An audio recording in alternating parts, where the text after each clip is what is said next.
book dito naman sa display book details.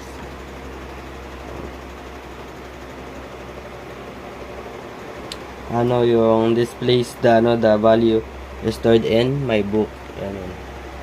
Dini-display niya yung laman ng ng add book details.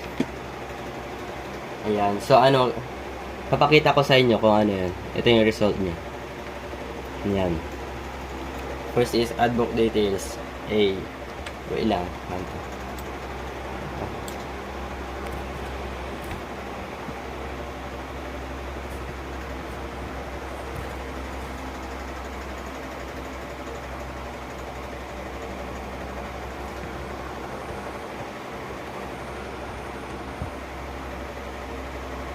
Yan. Add book details. Lalagay natin A. Ayan. And sa book number, maglalagay tayo ng number. Sample 2499. Ayan. And for title naman is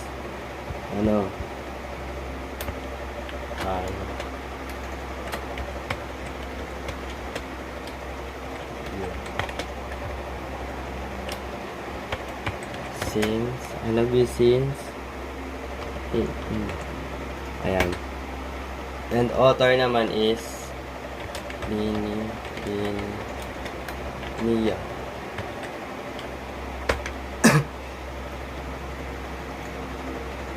And year published naman is 2016. And for price naman is 899. Yan. Details added successfully. And gagawin naman natin yung ito. Display book details. Ayan. Tingnan nyo. I-display niya yung laman ng add book details. Lalagay natin letter D. Ayan. Ito yung kinalabasan. Dinisplay niya yung laman ng add book details. Ito. Yan. Ito yung natin, add book details natin. And nung pinindot ko yung letter D, ito yung lumabas. Dinisplay niya yung laman ng add book details. Dito naman sa sa edit book details is not implemented yet. Edit functionality not implemented yet. So try natin i-type yung E, ganyan yung lalabas.